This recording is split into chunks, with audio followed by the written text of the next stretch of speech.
दोस्तों एक बार फिर से स्वागत है आपका अमेजिंग थिंग्स में। दोस्तों क्या आपको यह पता है कि चीनी को किस प्रकार से बनाया जाता है। जैसा कि आपको वीडियो में दिख ही रहा होगा कि ताजा ताजा चीनी किस प्रकार से बनती हुई नजर आ रही है। चलिए इसका पूरा प्रोसेस जान लेते हैं, आखिरकार चीनी को फैक्ट्री में कैसे बनाया जाता है। दोस्तों इस दुनिया में शायद ही कोई ऐसा इंसान होगा जिसे चीनी ना पसंद हो, क्योंकि थोड़ा बहुत ही, लेकिन आपको पता ही होगा हम सब मीठे के तो दीवाने, और मीठे के लिए इस दीवानगी का असर अभी से नहीं बल्कि 2000 सालों से भी पहले से चलता आ रहा है। क्योंकि जब भी कभी हम मीठा खाते हैं तो हमें एक अलग ही स्वाद आता है। वो हमारे दिमाग में खुश रहने वाले हार्मोन्स होते हैं जिन्हें हम डोपामिन्स कहते हैं, उन्हें सक्रिय कर देता है। हालांकि मिठास तो हमारे ब्रेन पर असर करती ही है, लेकिन जब बात मीठे की आती है तो हमारे दिमाग में सबसे पहला नाम चीनी का आता है। क्योंकि अधिकतर चीजें चीनी से ही तो बनती हैं, लेकिन ये तो सबको पता ही है कि इस दुनिया में ज्यादा से ज्यादा चीजें चीनी से बनती हैं। तो फिर सवाल ये आता है कि आखिरकार चीनी किस चीज से बनकर तैयार होती है, और जब इसे बनाया जाता है तो किस किस प्रक्रियाओं का उपयोग किया जाता है। आज की इस वीडियो में मैं यानी कि आपका मित्र प्रदीप सिंह यह बताने वाला हूं कि बड़ी बड़ी फैक्ट्रियों में चीनी कैसे बनकर तैयार होती है। तो चलिए वीडियो को स्टार्ट कर लेते हैं। तो उससे पहले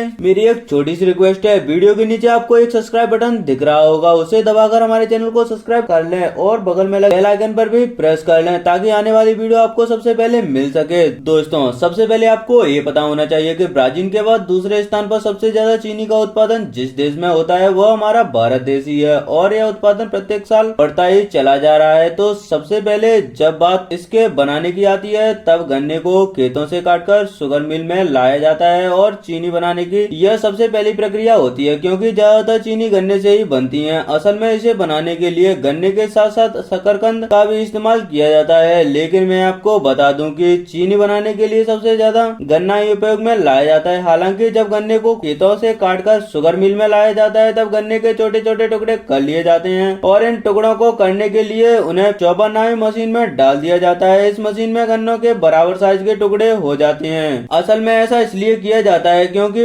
इन्हें सही मात्रा में निचोड़कर ज्यादा से ज्यादा रस निकाल लिया जाता है, और फिर इन गन्नों को धोने की प्रक्रिया चालू होती है। और जब गन्ने पूरी तरह से साफ हो जाते हैं तो उन्हें निचोड़ने के लिए क्रशर में डाल देते हैं ताकि गन्ने का रस और छिलका पूरी तरह से अलग अलग हो जाएं। दोस्तों शुगर इंडस्ट्री में गन्नों से अलग हुए छिलकों को बगास कहते हैं। इसे बाद में ईंधन के तौर पर इस्तेमाल करते हैं। दोस्तों ये इतना शक्तिशाली ईंधन होता है कि शुगर इंडस्ट्री की ज्यादातर जरूरतें को इसी से पूरा कर लिया जाता है। गन्ने के रस और छिलकों को अलग करने में जिस मशीन का उपयोग किया जाता है उसे मिल हाउस कहते हैं। दोस्तों मिल हाउस से मिलने वाले रस को हासिल करने के बाद छानकर प्रोसेस हाउस में भेज दिया जाता है, और इसी प्रोसेस हाउस में गन्ने के रस से लेकर चीनी के दानों तक के प्रोसेस को तय कर लिया जाता है, जहां सबसे पहले गन्ने के रस को 75 डिग्री सेंटीग्रेड के तापमान पर गर्म किया जाता है, और फिर बाद में इसमें मिल्क और लाइम मिला दिया जाता है। और इसे मिलाने का एकमात्र मकसद यही होता है कि जो गन्ने में एसिडिटी होती है उसे कम कर देता है, क्योंकि जो उसके अंदर थोड़ी सी एसिडिटी की मात्रा होती है, इसे मिलाने के बाद वो एसिडिटी की मात्रा कम हो जाती है, और इसके बाद इसे 104 डिग्री सेंटीग्रेड के तापमान पर गर्म करके क्लोरीफायर में डाला जाता है, जहाँ पर इसमें कई प्रकार के फ्रूट ग्रेड और केमिकल्स भी डाले जाते हैं, जिससे रस में मौजूद तरह तरह के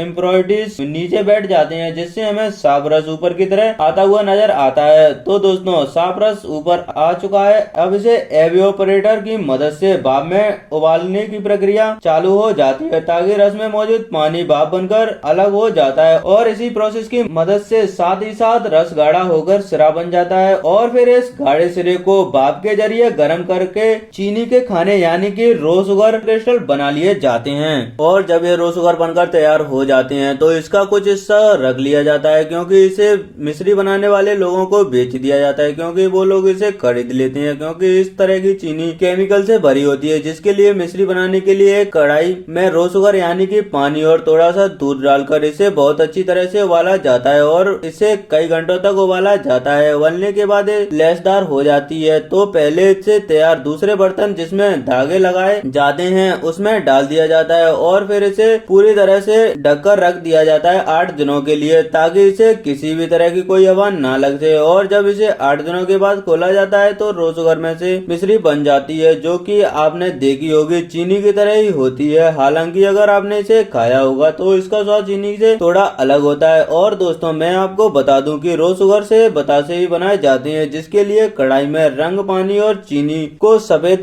करने के लिए बेकिंग सोडा हाइड्रो पाउडर डालकर अच्छी तरह पका लिया जाता है और फिर बाद में इसके छोटे छोटे ड्रॉप्स गिराकर बतासे बना लिए जाते हैं। जब हम बात करते हैं कि जो हमारे घरों में छोटी छोटी चीनी होती है उसे हम असल में ज्यादा यूज करते हैं, उसे किस प्रकार से बनाया जाता है। उसे बनाने के लिए रो शुगर को सिरे से अलग करने के लिए एक खास तरह की छलनी से गुजारा जाता है, जहां देसी चीनी और सिरे को अलग कर लिया जाता है। दोस्तों उस सिरे को मोलासिस के नाम से जाना जाता है और इसे कई तरह के प्रोसेस से गुजार कर कई ग्रेड्स की चीनी बनाते हैं और आखिर में जो मोलासिस बच जाता है उसे फाइनल मोलासिस कहते हैं। और ये शुगर इंडस्ट्री के लिए बाई प्रोडक्ट्स होता है और अब हासिल होने वाली चीनी को गर्म पानी में डालकर फिर दोबारा से मेल्ट करते हैं और दोस्तों फिर इसे लीकर नाम की चीज में डाला जाता है, जिसके अंदर कई प्रकार के फ्रूट ग्रेड केमिकल्स डाले जाते हैं, जिससे चीनी का कलर सफेद हो जाता है और फिर इसे छानकर प्रोडीफायर किया जाता है। और फिर दोस्तों उससे हासिल होने वाली चीनी को गर्म हवा से गुजार कर पूरी तरह से साफ कर लिया जाता है, जिसके बाद फाइनली चीनी के दानों को